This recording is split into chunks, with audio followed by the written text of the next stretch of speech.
Good evening. Chapter 3 of The Hiding Place by Corey ten Boom. Karel. I first met Karel at one of the occasions for which Mama was famous. Afterward, I never could remember whether it was a birthday, a wedding anniversary, a new baby. Mama could make a party out of anything. Willem introduced him as a friend from Leiden, and he shook hands with us one by one. I took that long, strong hand, looked up into those deep brown eyes, and fell irretrievably in love. As soon as everyone had coffee, I sat down just to gaze at him. He seemed quite unaware of me, but that was only natural. I was a child of 14, while he and Willem were already university men, sprouting straggly beards and breathing out cigar smoke with their conversation. It was enough, I felt, to be in the same room with Karel.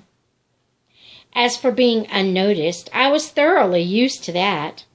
Nolly was the one who boys noticed, though, like so many pretty girls, she seemed not to care. When a boy asked for a lock of her hair, the standard method in those days of declaring passion, she would pull a few strands from the ancient gray carpet in our bedroom, tie them with a sentimental blue ribbon, and make me the messenger. The carpet was quite threadbare by now, the school full of broken hearts. I, on the other hand, fell in love with each boy in my class in turn, in a kind of hopeless, regular rhythm. But since I was not pretty and far too bashful to express my feelings, a whole generation of boys was growing up unaware of the girl in seat 32. Karel, though, I thought as I watched him spooning sugar into his cup, was different. I was going to love Karel forever. It was 2 years before I saw Karel again. That was the winter, 1908, that Nolly and I made a trip to the university at Leiden to pay Willem a visit. Willem's sparsely furnished room was on the 4th floor of a private home. He gathered both Nolly and me into a bear hug and then ran to the window. "Here," he said, taking in from the sill a cream bun he had been keeping cold there. "I bought this for you.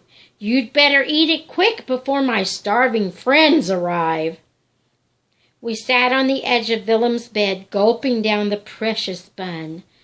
I suspected that to buy it, Willem had to go without lunch. A second later, the door slammed open and in burst 4 of his friends, tall, deep-voiced young men in coats with twice-turned collars and threadbare cuffs. Among them was Karel. I swallowed the last bit of cream bun, wiped my hands on the back of my skirt, and stood up. Willem introduced Nolly and me around, but when he came to Karel interrupted. "We know each other," he bowed ever so slightly. "Do you remember? We met at a party at your home." I glanced from Karel to Nolly, but no, he was looking straight at me. My heart poured out a rapturous reply, but my mouth was still filled with the sticky remains of bun, and it never reached my lips. Soon the young men were seated at our feet on the floor, and all talked eagerly at once. Perched beside me on the bed, Nolly joined in as naturally as though visiting a university was an everyday event for us. For one thing, she looked the part. At 18, she was already in long skirts, while I was acutely conscious of the 6 inches of black schoolgirl stockings beneath the hem of my dress and the top of my shoes. Also, Nolly had things to talk about. The year before, she had started normal school. She didn't really want to be a teacher, but in those days, universities did not offer scholarships to girls, and normal schools were inexpensive. And so she chattered easily and knowledgeably about things of interest to students. This new theory of relativity by a man called Einstein, and whether Admiral Perry would really reach the North Pole. And you, Corey, will you go on to be a teacher too? Sitting on the floor at my feet, Karel was smiling at me. I felt a blush rise beneath my high collar. Next year, he persisted. This is your final year in secondary school, isn't it? Yes. No. I'll stay home with Mama and Tanta Anna. It came out so short and flat. Why did I say so little when I wanted to say so very much? That spring I finished school and took over the work of the household. It had always been planned that I would do this, but now there was an added person. Tanta Beb had tuberculosis. The disease was regarded as incurable. The only known treatment was rest at a sanatorium, and that was only for the rich. And so for many months, Tanta Beb lay in her little closet of a room, coughing away her life. To keep down the risk of infection, only Tanta Anna went in or out. Around the clock, she nursed her older sister, many nights getting no sleep at all, and so the cooking and washing and cleaning for the family fell to me. I loved the work, and except for Tanta Beb, would have been completely happy. But over everything lay the shadow, not only the illness, but her whole disgruntled and disappointed life. Often I would catch a glimpse inside when I handed in a tray or Tanta Anna passed one out. There were the few pathetic mementos of 30 years in other people's homes. Perfume bottles, empty many years, because well-bred families always gave the governess perfume for Christmas. Some faded daguerreotypes of children who by now must have been children and grandchildren of their own. Then the door would shut. But I would linger in that narrow passage under the eaves, yearning to say something, to heal something, wanting to love her better. I spoke once about my feelings to Mama. She, too, was more and more often in bed. Always before, when pain from the gallstones had got too bad, she'd had an operation. But a small stroke after the last one made further surgery impossible. And many days, making up a tray for Tanta Beb, I carried one upstairs to Mama also. This time, when I brought her her lunch, she was writing letters. When Mama wasn't supplying the neighborhood with caps and baby dresses from her flying needles, she was composing cheery messages for shut-ins all over Harlem. The fact that she herself had been shut in much of her life had never seemed to occur to her. "Here's a poor man, Corey," she cried as I came in, "who's been cooped up in a single room for 3 years. Just think, shut away from the sky." I glanced out Mama's single window at the brick wall 3 feet away. "Mama," I said as I set the tray on the bed and sat down beside it, "can't we do something for Tanta Beb?" I mean, isn't it sad that she has to spend her last days here, where she hates it, instead of where she was so happy? The Wallers or someplace?" Mama laid down her pen and looked at me. "Corey," she said at last, "Beb has been just as happy here with us. No more and no less than she was anywhere else." I stared at her, not understanding. "Do you know when she started praising the Wallers so highly?" Mama went on. "The day she left them. As long as she was there, she had nothing but complaints. The Wallers couldn't compare with the Van Holks, where she had been before. But at the Van Holks, she'd actually been miserable. Happiness isn't something that depends on our surroundings, Corey. It's something we make inside ourselves." Tante Bep's death affected her sisters in characteristic fashion. Mama and Tante Anna redoubled their cooking and sewing for the needy in the neighborhood, as though realizing how brief was anyone's lifetime of service. As for Tante Jans, her own particular specter moved very close. "My own sister," she would exclaim at odd moments of the day. "Why, it might as well have been me." A year or so after Tante Bep's death, a new doctor took over Dr. Blinker's house calls. The new man's name was Jan van Veen, and with him came his young sister and nurse, Tina van Veen. With him also came a new gadget for taking blood pressure. We had no idea what this meant, but everyone in the household submitted to having the strip of cloth wrapped around his arm and air pumped into it. Tante Jans, who loved medical paraphernalia of every kind, took a tremendous fancy to the new doctor, and from then on consulted him as often as her finances would permit. And so it was Dr. van Veen, a couple of years later, who first discovered that Tante Jans had diabetes. In those days, this was a death sentence as sure as tuberculosis had been. For days, the household was numb with the shock of it. After all these years of fearing even the idea, here was the dread thing itself.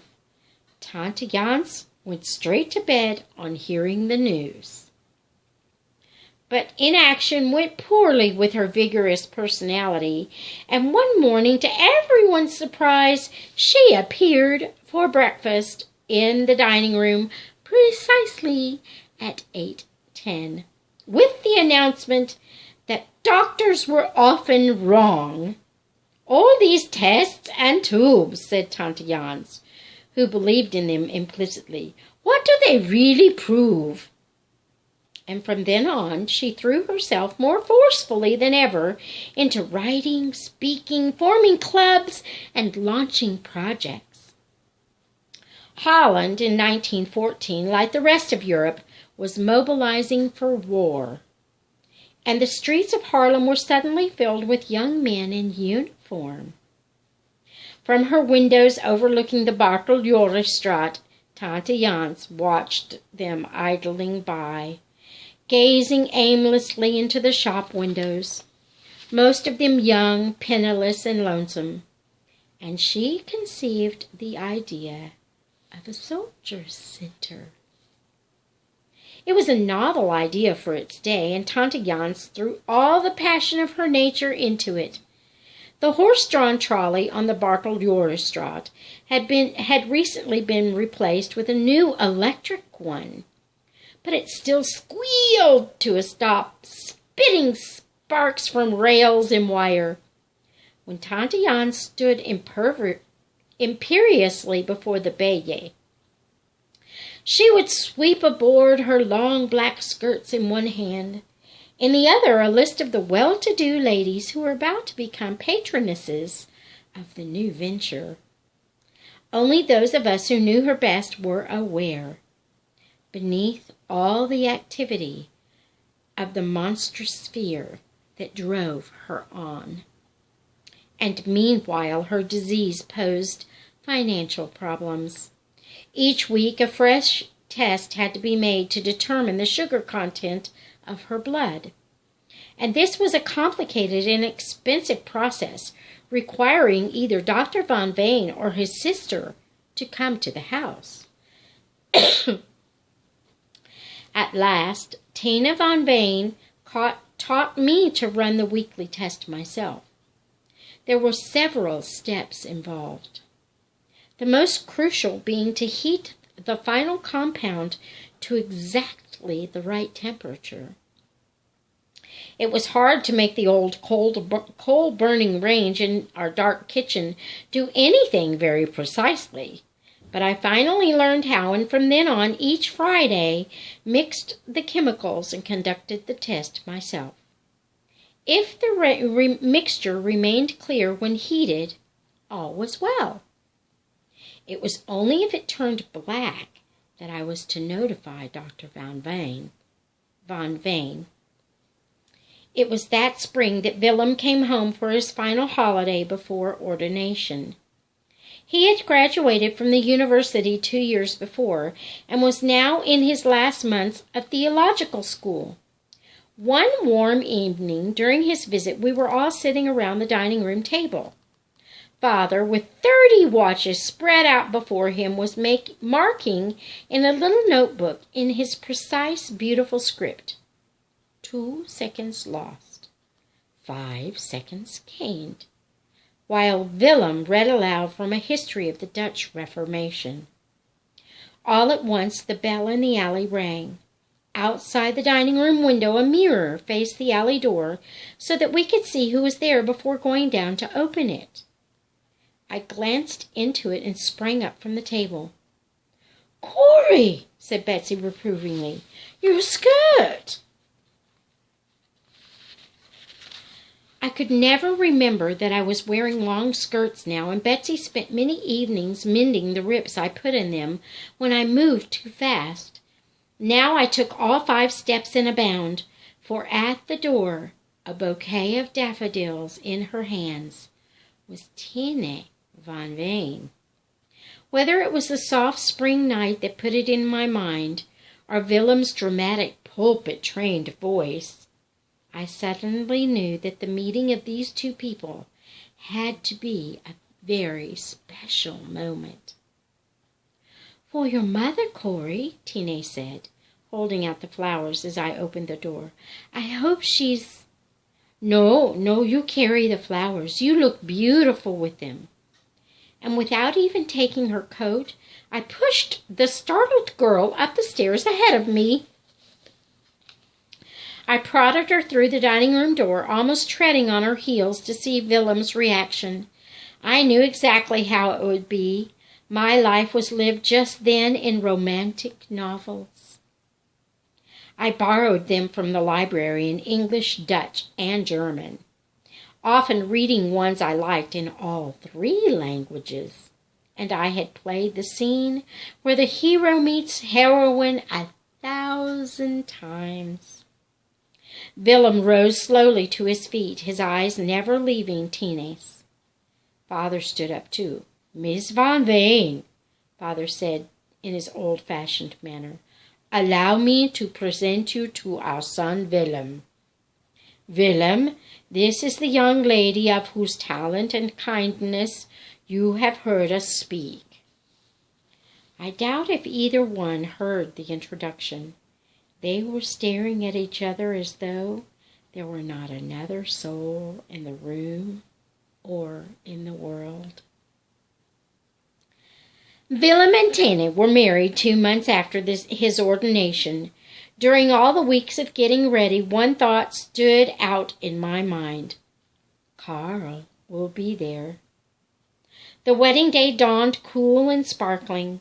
My eyes picked Karel immediately from the crowd in front of the church, dressed in top hat and tails, as were all the male guests, but incomparably the handsomest there. As for me, I felt that a transformation had taken place since he had seen me last, The difference between my 21 years and his 26 was not, after all, as big as it had once been. But more than that, I felt, no, not beautiful. Even on such a romantic day as this, I could not persuade myself of that. I knew that my jaw was too square, my legs too long, my hands too large. But I earnestly believed, and all the books agreed, that I would look beautiful to the man who loved me. Betsy had done my hair that morning, laboring for an hour with a curling iron until it was piled high on my head. And so far, for a wonder, it had stayed. She'd made my silk dress, too, as she'd made one for each of the women in the family, working by lamplight in the evenings because the shop was open 6 days a week, and she would not sew on Sundays. Now, looking around me, I decided that our homemade outfits were as stylish as any there. Nobody would guess, I thought, as the gentle press toward the door began, that Father had given up his cigars and Tante Jans the coal fire in her rooms in order to buy the silk that swished so elegantly with us now. Corey! In front of me stood Karel, tall black hat in his hands, his eyes searching my face as though he were not quite sure. Yes, it's me, I said, laughing up at him. It's me, Karel, and it's you, and it's the moment I've been dreaming of. But you're so grown up. Forgive me, Corey. Of course you are. It's just that I've always thought of you as the little girl with the enormous blue eyes. He stared at me a little longer and then added softly, and now the little girl is a lady. And a lovely one. Suddenly, the organ music swelling from the open door was for us. The arm he offered me was the moon, and my gloved hand resting upon it the only thing that kept me from soaring right over the peaked rooftops of Harlem. It was a windy, rainy Friday morning in January when my eyes told me what at first my brain refused to grasp. The liquid in the glass beaker on the kitchen stove was muddy, sullen, black. I leaned against the old wooden sink and shut my eyes. Please, God, let me have made a mistake. I went over in my mind the different steps, looked at the vials of chemicals, the measuring spoons. No, all just the same as I'd always done. It was this wretched room then. It was always dark in this little cupboard of a kitchen. With a pot holder, I snatched up the beaker and ran to the window in the dining room. Black as fear itself. Still clutching the beaker, I pounded down the 5 steps and through the rear door of the shop. Father, his jeweler's glass in his eye, was bent over the shoulder of the newest apprentice, deftly selecting an infinitesimal part of the array before them on the workbench. I looked through the glass in the door to the shop, but Betsy, behind her little cashier's desk, was talking to a customer. Not a customer, I corrected myself. A nuisance. I knew the woman. She came here for advice on watches and then bought them at the new place, Kahn's, across the street. Neither Father nor Betsy seemed to care that this was happening more and more. As the woman left, I burst through the door with the telltale beaker. Betsy, I cried. Oh, Betsy, it's Black. How are we going to tell her? What are we going to do? Betsy came swiftly from behind the desk and put her arms around me. Behind me, Father came into the shop. His eyes traveled from the beaker to Betsy to me. And you did it exactly right, Corey, in every detail. I'm afraid so, Father. And I am sure of it, my dear. But we must have the doctor's verdict, too. I'll take it at once, I said. And so I poured the ugly liquid into a small bottle and ran with it over the slippery, rain-washed streets of Harlem. There was a new nurse at Dr. Van Vane's, and I spent a miserable, silent half-hour in the waiting room. At last his patient left, and Dr. Van Vane took the bottle into his small laboratory. "There's no mistake, Corey," he said as he emerged. "Your aunt has 3 weeks at the very most." We held a family conference in the watch shop when I got back. Mama, Tante Anna, Father, Betsy, and me. Nolly did not get home from her teaching job until evening. We agreed that Tante Jans must know at once. "We will tell her together," Father decided, "though I will speak the necessary words. And perhaps," he said, his face brightening, "perhaps she will take heart from all she has accomplished. She puts great store on accomplishment, Jans does, and who knows but that she is right." And so the little procession filed up the steps to Tante Jans's rooms. "Come in," she called to Father's knock, and added, as she always did, "and close the door before I catch my death of draughts." She was sitting at her round mahogany table, working on yet another appeal for her soldiers' center. As she saw the number of people entering the room, she laid down her pen. She looked from one face to another until she came to mine, and gave a little gasp of comprehension. This was Friday morning, and I had not yet come up with the results of the test. "My dear sister-in-law," Father began gently, "there is a joyous journey which each of God's children sooner or later sets out on. And Jans, some must go to their father empty-handed. But you will run to him with hands full." "All your clubs," Tante Anna ventured. "Your writings," Mama added. "The funds you've raised," said Betsy. "Your talks," I began. But our well-meant words were useless. In front of us, the proud face crumpled. Tante Jans put her hands over her eyes and began to cry. "Empty! Empty!" she choked at last through her tears. "How can we bring anything to God? What does he care for our little tricks and trinkets?"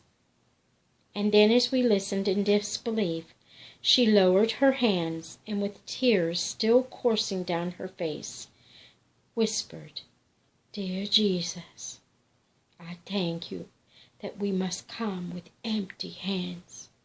I thank you that you have done all on the cross, and that all we need in life or death is to be sure of this." Mama threw her arms around her, and they clung together, but I stood rooted to the spot, knowing that I had seen a mystery. It was Father's train ticket, given at the moment itself. With a flourish of her handkerchief and a forceful clearing of her nose, Tante Jans let us know that the moment for sentiment had passed. "If I had a moment's privacy," she said, "I might get some work accomplished." She glanced at Father, and into those stern eyes crept the nearest thing to a twinkle I had ever seen. "Not that the work matters, Caspar, not that it matters at all.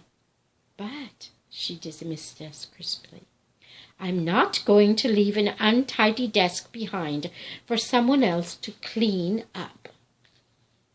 And I'm going to stop here. That's about halfway through the chapter.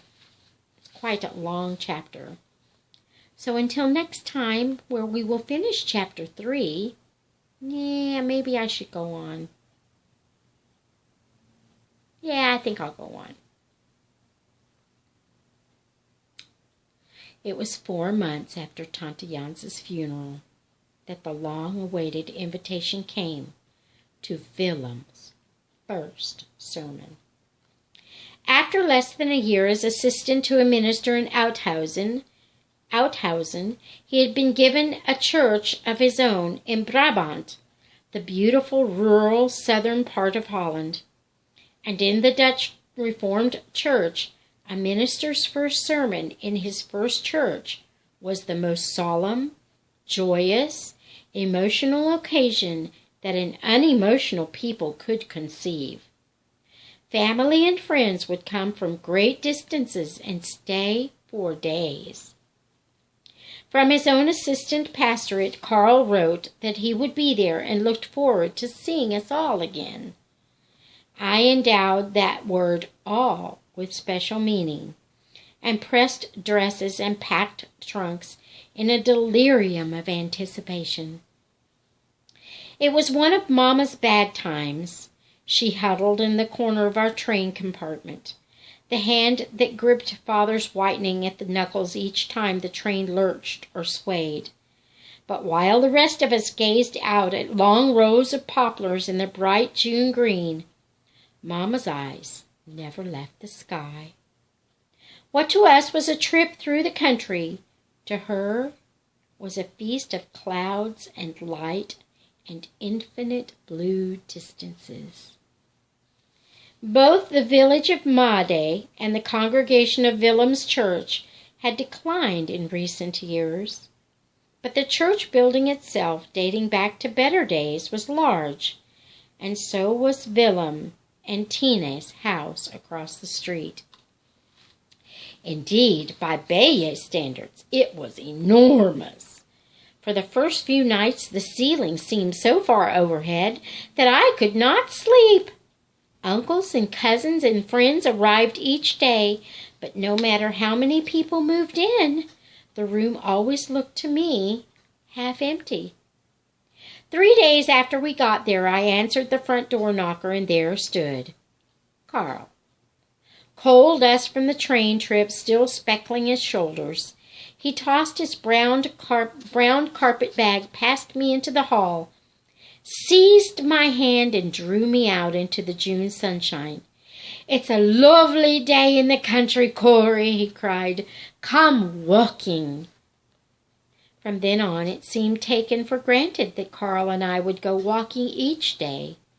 Each time we wandered a little farther down the country lanes that wound in every direction away from the village. The dirt beneath our feet so different from the brick streets of Haarlem.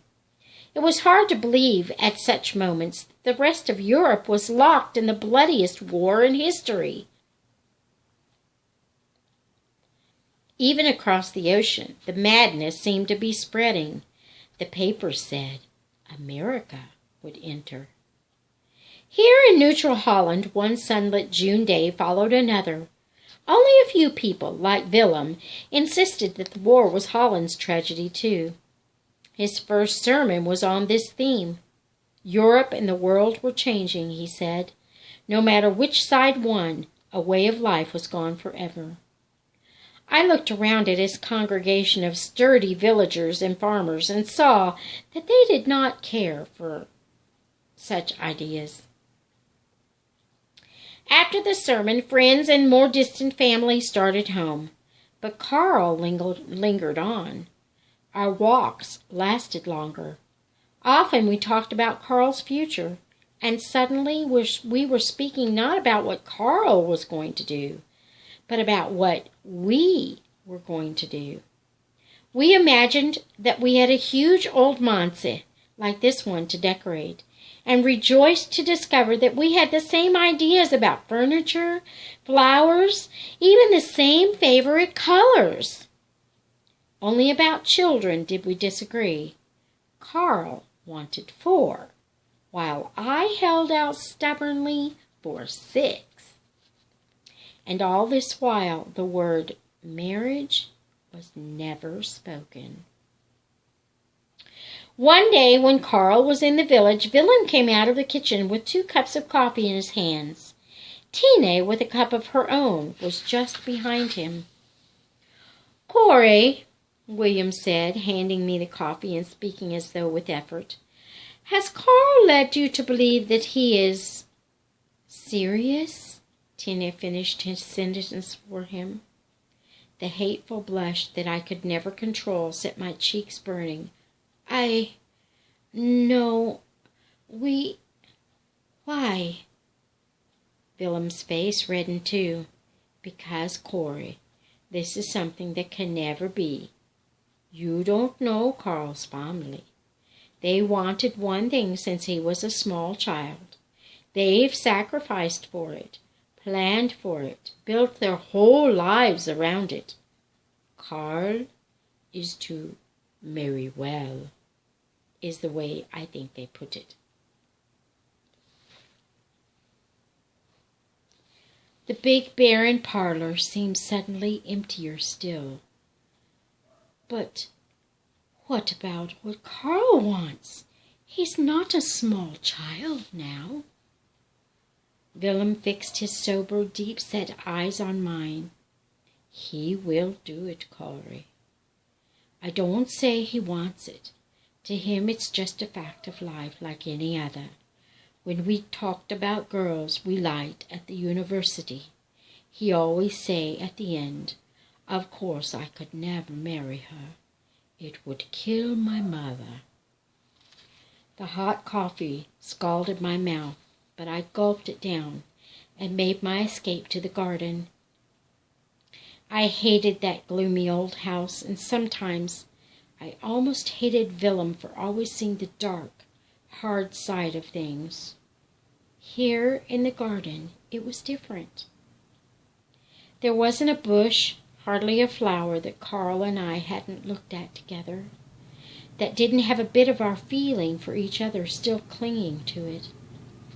Willem might know more than I did about theology and war and politics, but when it came to romance, things like money, social prestige, family expectations, why, in the books they vanished like rain clouds every time. Karel left Made a week later, and his last words made my heart sore. Only months afterward did I remember how strangely he spoke them, the urgency, almost desperation in his voice. We were standing in the driveway of the manse, waiting for the horse and cart, which Made still regarded as the only dependable conveyance when there was a train to be caught. We had said goodbye after breakfast, and if part of me was disappointed that he still had not proposed, another part of me was content just to be beside him. Now suddenly in the driveway he seized both of my hands. "Corey, write to me," he said, but not gaily, pleadingly. "Write me about the baby. I want to know everything. I want every detail of that ugly, beautiful, crumbling old house. Write about your father, Corey. Write how he forgets to send the bills. Oh, Corey, it's the happiest home in Holland." And so it was, indeed, when Father, Mama, Betsy, Nolly, Tante Anna, and I returned. It has always been a happy place. But now each little event seemed to glow because I could share it with Karel. Every meal I cooked was an offering to him, each shining pot a poem, every sweep of the brew an act of love.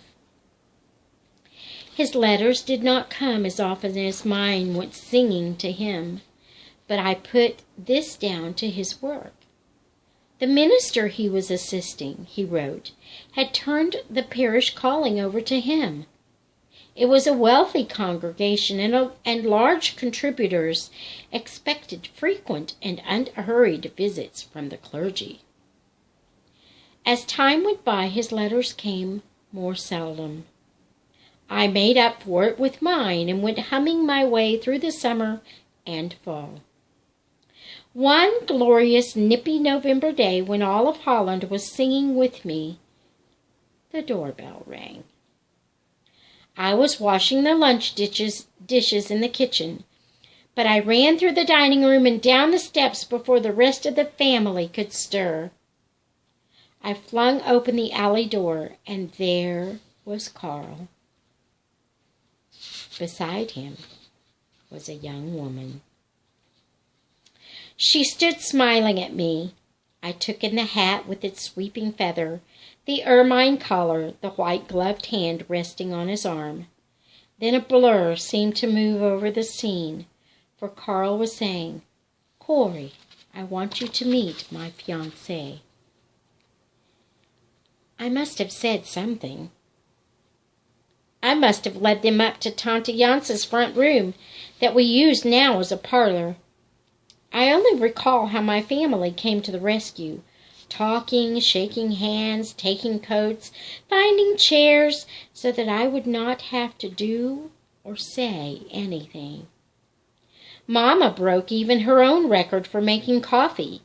Tante Anna passed cakes. Betsy engaged the young woman in a discussion of winter fashions, and Father pinned Karel in a corner with questions of the most international and impersonal nature. What did he make of the news that President Wilson was sending American troops to France? Somehow the half hour passed. Somehow I managed to shake her hand, then Karel's hand, and to wish them every happiness. Betsy took them down to the door. Before it clicked shut, I was fleeing up the stairs to my own room at the top of the house, where the tears could come. How long I lay on my bed sobbing for the one love of my life, I do not know. Later, I heard Father's footsteps coming up the stairs. For a moment, I was a little girl again, waiting for him to tuck in the blankets tight. But this was a hurt that no blanket could shut out, and suddenly I was afraid of what Father would say. Afraid he would say, "There'll be someone else soon." And that forever afterward this untruth would lie between us. For in some deep part of me I knew already that there would not, soon or ever, be anyone else. The sweet cigar smell came into the room with Father, and of course he did not say the false, idle words. "Corey," he began instead, "do you know what hurts so very much? It's love. Love is the strongest force in the world, and when it is blocked, that means pain. There are two things we can do when this happens. We can kill the love so that it stops hurting. But then, of course, a part of us dies.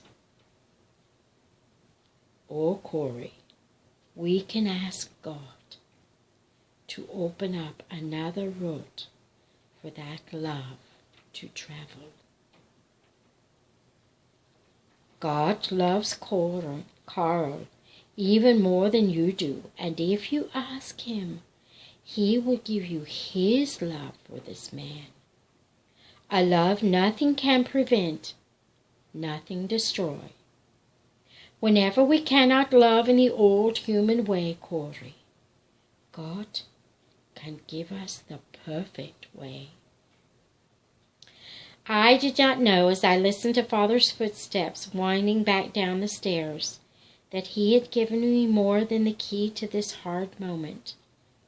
I did not know that he had put into my hands the secret that would open far darker rooms than this, places where there was not, on a human level, anything to love at all.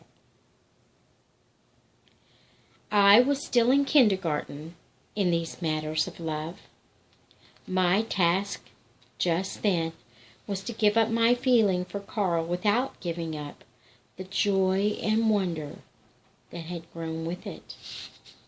And so, that very hour, lying there on my bed, I whispered the enormous prayer.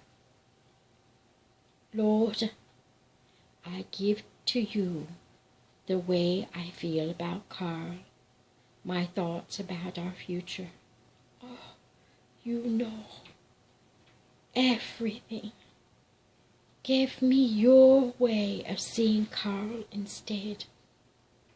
Help me to love him that way, that much. And even as I said the words, I fell asleep. And that is the end of chapter 3. Until next time, may the Lord bless you and keep you. May he make his face to shine upon you and be gracious to you. May the Lord lift up his countenance upon you and grant you his shalom.